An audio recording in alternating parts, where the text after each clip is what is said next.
नमस्कार। परीक्षावाड़ी चैनल में आप लोग का स्वागत है। तो हम लोग संविधान को पढ़ रहे थे और यूपीएसआई का सिलेबस उठाया हुआ था। तो उसमें से दो टॉपिक हम लोगों ने समाप्त कर दिया है। कौन कौन सा? तो एक संविधान की उद्देशिका जो है प्रस्तावना, उसको, और मूल अधिकार को। उसके बाद आता है भाग 3 तक हम लोग पढ़ लिए हैं। भाग 4 आता है, तो उसमें केंद्र राज्य के नीति निर्देशक तत्व का जिक्र किया गया है।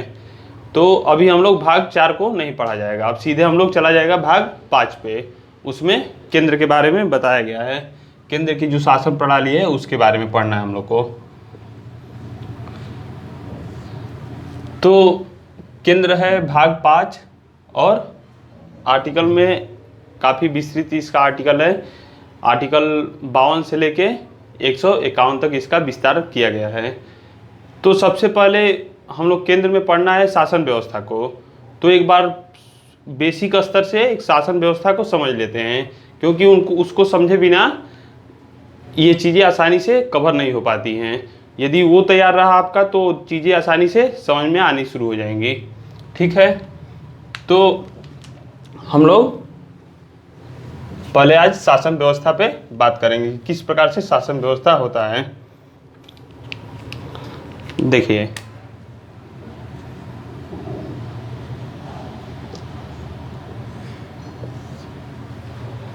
शासन को समझते हैं।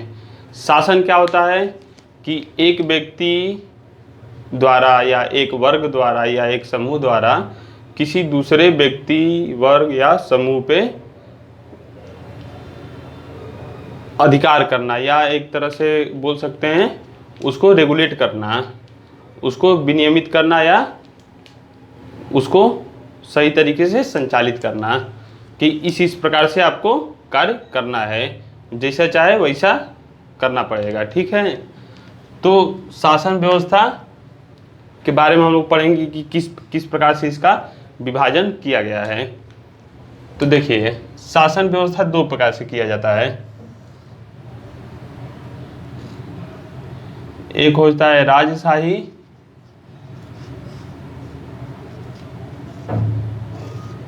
दूसरा है लोकतांत्रिक। ठीक, तो राजशाही में क्या होता है कि राजशाही में एक व्यक्ति राजा होता है। कौन व्यक्ति? कोई एक व्यक्ति, और वो निरंकुश होता है, वही नियम बनाता है, कहता है कि यहाँ पे ये कार्य होना चाहिए तो वही कार्य होता है, ये कानून होना चाहिए तो वही कानून लागू होता है। तो एक तरह से वो सर्वे सर्वा होता है, किसको दंड देना है, किसको माफ़ी प्रदान करना है, सब उसके क्षेत्र में रहता है। तो यहाँ पे वो राजशाही के अंतर्गत शासन करता है। उसका पद भी वंशानुगत हो जाता है, वो बनता है, उसके बाद उसका लड़का बनता है, उसके बाद उसका लड़का बनेगा, यानी उसी एक परिवार तक होके सीमित भर रह जाता है। तो ये है राजशाही। ये प्राचीन काल से ही चली आ रही हैं चीज़ें देश में या विश्व स्तर पे भी, कि यह जो निरंकुशता वाली प्रणाली है वो सुचारू रूप से चला आ रहा था।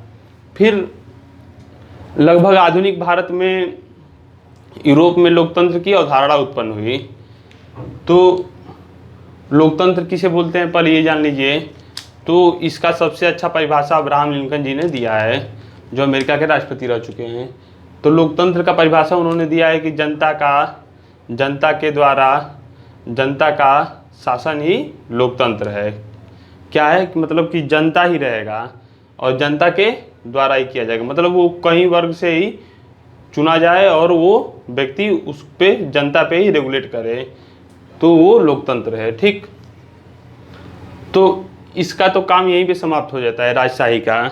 देखिए, जो अलग अलग मंत्रालय ये बांट देते थे वो ये बात अलग रहती थी कि किसी को कोई विभाग दे दिया, किसी को कोई विभाग दे दिया, किसी को दीवानी विभाग दे दिया, किसी को पुलिस विभाग दे दिया, किसी को सूबेदार बना दिया। लेकिन इसमें एक बात महत्वपूर्ण रहती थी कि जो कोई भी ऐसा फैसला है उसको ये राजा पलट सकता था, लेकिन यहाँ पे ऐसा सिस्टम नहीं चलेगा। ठीक, तो राजशाही लोकतंत्र को हम लोग समझ लिए।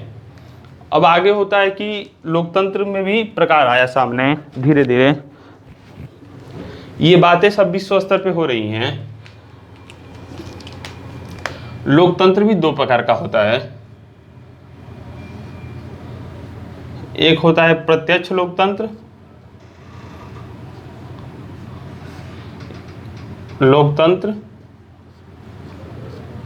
एक होता है अप्रत्यक्ष लोकतंत्र। ठीक, प्रत्यक्ष लोकतंत्र क्या होता है कि इसमें जनता जो है वो सीधे शासन में भाग लेती है। क्या लेती है? सीधे शासन में भाग लेती है। यानी कोई कानून बनेगा, कोई नियम बनेगा, उसमें वो जनता सीधे वोटिंग करेगी। जैसे आज के डेट में हम लोग देखते हैं कि हम लोग सांसद ही का वोटिंग करते हैं। सांसद चुन के जाते हैं और वो संसद में बैठते हैं, फिर वो कानून बनाते हैं। लेकिन यहाँ पे क्या होता है कि कोई भी लॉ यदि बनता है या कोई भी महत्वपूर्ण संशोधन होता है तो वो सीधे उसमें जनता वोटिंग करती है।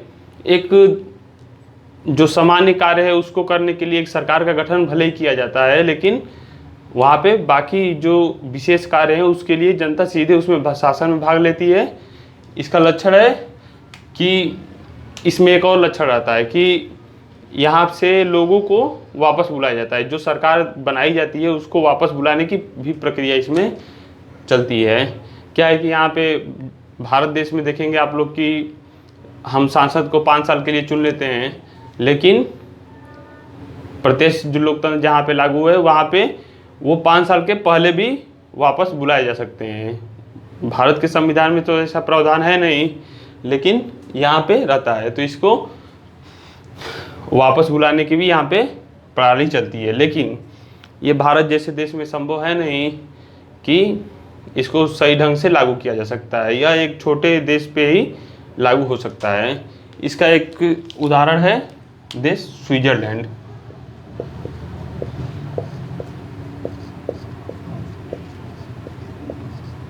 ठीक,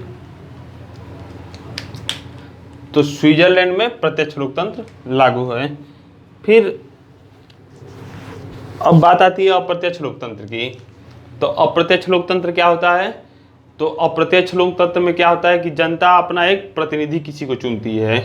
10 जब 11-20 की मान लीजिए 100 की जनसंख्या है, 100 में से कोई एक व्यक्ति, 2 व्यक्ति, 4 व्यक्ति, 5 व्यक्ति, जो व्यक्ति इच्छुक हैं शासन करने के लिए वो चुनाव लड़ेंगे। उसमें से जो 90 हैं और वो खुद भी जो चुनाव लड़े हैं वो वोटिंग करेंगे, और उसमें से जो विजयी प्राप्त होगा, जो जिसकी जीत होगी, जो अधिक मत पाएगा, वो आता है इसमें संसद में या एक शासन में आता है। ठीक, तो अपना कहा जाएगा कि जनता ने अपना एक प्रतिनिधि चुना और उन 100 लोगों का वो प्रतिनिधित्व करेगा और जाके वहाँ पे कानून बनाएगा या उन पे शासन करेगा। ठीक, देखिए जो यहाँ का शासन है और यहाँ का शासन, इसमें अर्थ समझिएगा। यहाँ पे जो शासन रहता था वो तानाशाही वाला रहता था कि हम कहेंगे कि जो कहेंगे वो करना पड़ेगा जनता को। हम यदि राजा हैं ये वाली प्रणाली में, तो जो कहेंगे वो जनता को करना पड़ेगा। लेकिन इसमें क्या है कि ये भी एक सीमा में बंधा हुआ है। कौन बंधा हुआ है? जो एक जनता का जो प्रतिनिधि चुन के जा रहा है वो भी।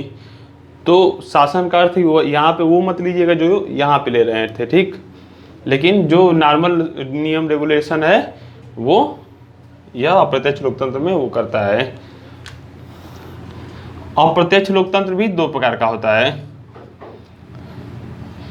एक होता है राजतंत्रात्मक, एक होता है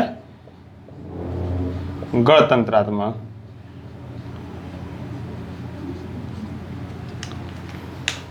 ठीक, तो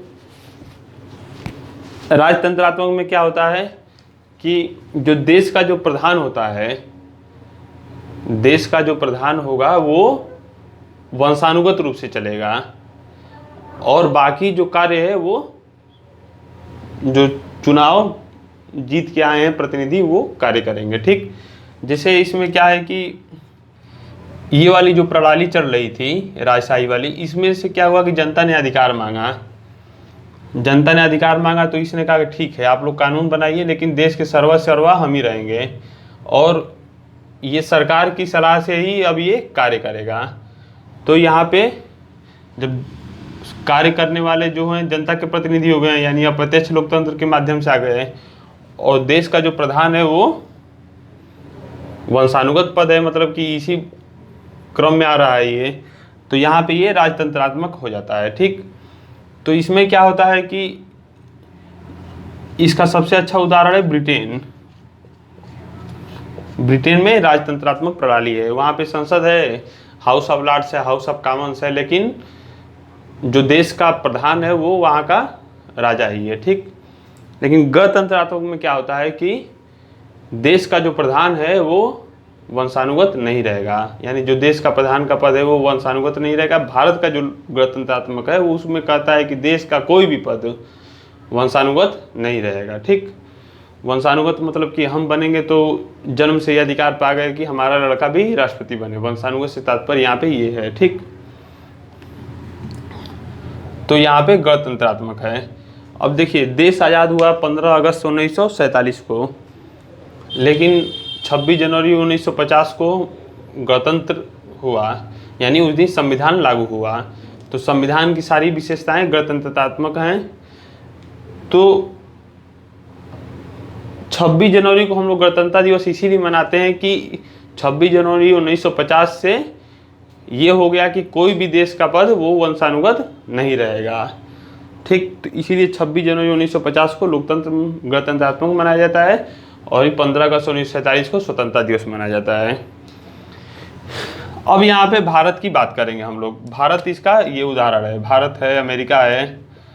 तो भारत यहाँ पे गणतंत्रात्मक है, अप्रत्यक्ष लोकतंत्र का ये उदाहरण इसे यहाँ से आया भारत। ठीक, तो भारत में केंद्र स्तर पे किस प्रकार से शासन प्रणाली का बंटवारा किया गया है इसको देख लेते हैं हम लोग, फिर उसके बाद क्रमशः आगे बढ़ा जाएगा। ठीक,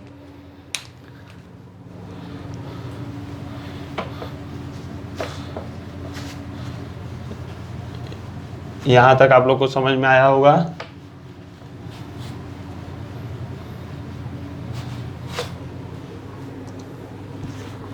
तो अब हम लोग भारत के बारे में देखेंगे। भाई केंद्र स्तर पे हम लोग को पढ़ना है, तो केंद्र स्तर पे भारत के स्ट्रक्चर को देखें। भारत के जो शासन प्रणाली का स्ट्रक्चर है वो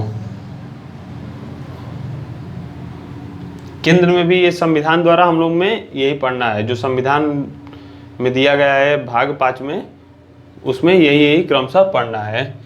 तो एक है कार्यपालिका,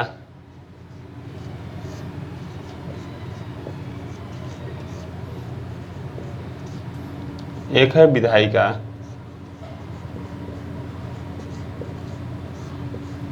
एक है न्यायपालिका।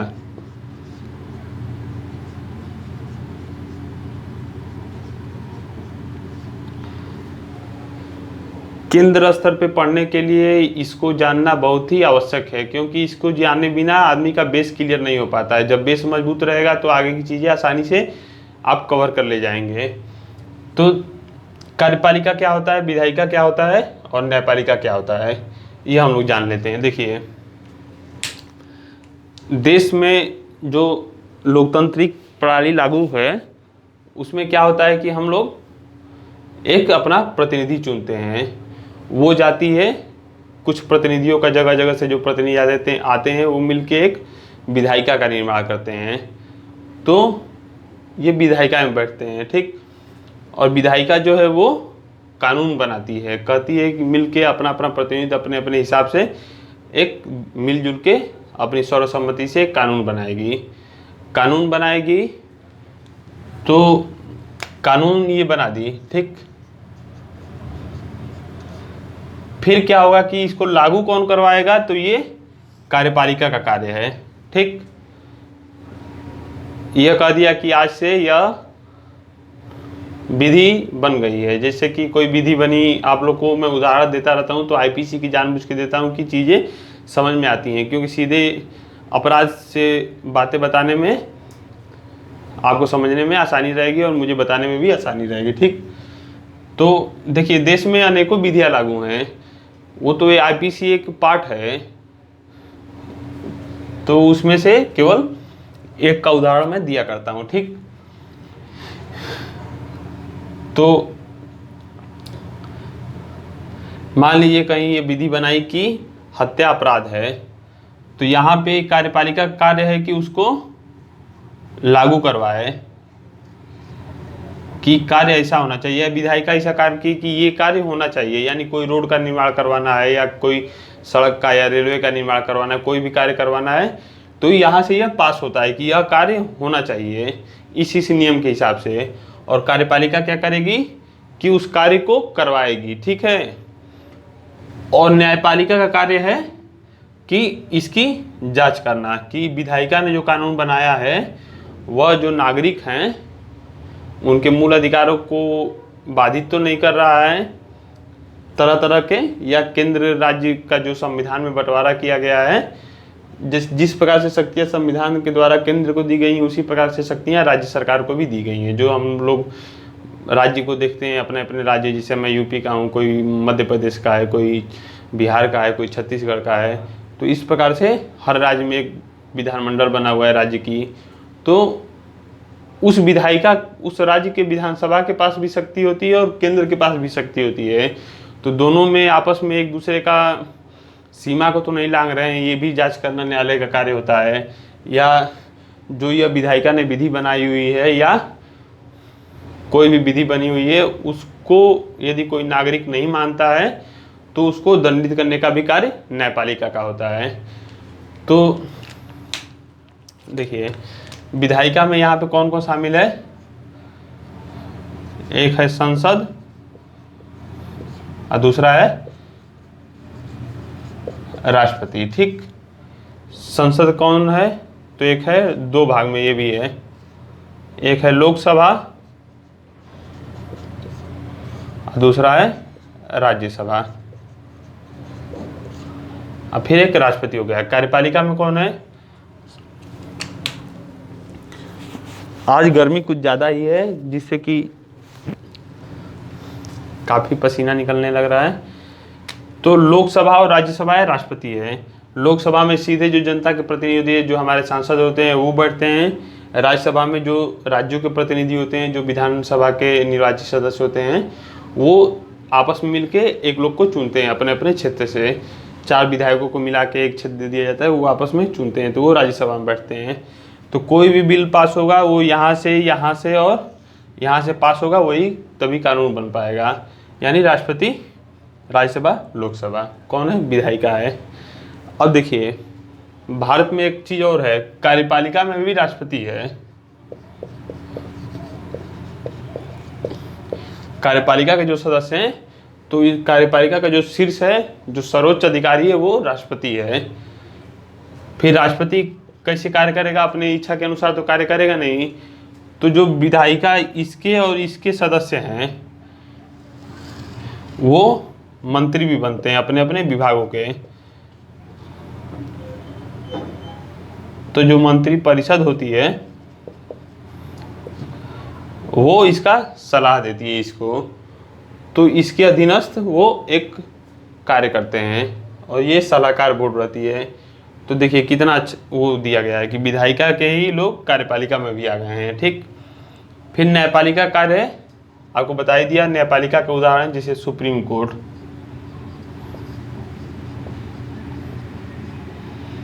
उच्चतम न्यायालय, ठीक। तो हम लोग को क्रमशः इसी आधार पर पढ़ना है कि पहले राष्ट्रपति को पढ़ेंगे, फिर मंत्रिपरिषद या मंत्रिमंडल को पढ़ेंगे, फिर प्रधानमंत्री को पढ़ेंगे। मंत्रिपरिषद में ही प्रधानमंत्री भी शामिल होता है। फिर लोकसभा को पढ़ेंगे, राज्यसभा को पढ़ेंगे, फिर सुप्रीम कोर्ट को पढ़ेंगे। और आखिरी में इन लोगों का ऑडिट करने के लिए एक होता है महालेखा परीक्षक, कि जो देश में कार्य हो रही है वो रिपोर्ट लाया जाता है और जनता उसको देखती है, ठीक। तो महालेखा परीक्षक के बारे में पढ़ेंगे। तो ऐसे ही केंद्र समाप्त हो जाएगा, ठीक। तो इतनी चीज़ों को जानना है हम लोग को, बहुत ही रोचक चीज़ है। आप लोग समझेंगे तो बहुत ही अच्छा लगेगा। और कल से हम लोग राष्ट्रपति के बारे में पढ़ा जाएगा। राष्ट्रपति में 2 क्लास लगेगी लगभग, फिर संसद को पढ़ा जाएगा 1-2 क्लास में, फिर ऐसे ऐसे करके क्रमशः सुप्रीम कोर्ट में धीरे धीरे जल्दी जल्दी उसको समाप्त कर दिया जाएगा। तो आज के लिए इतना ही, धन्यवाद।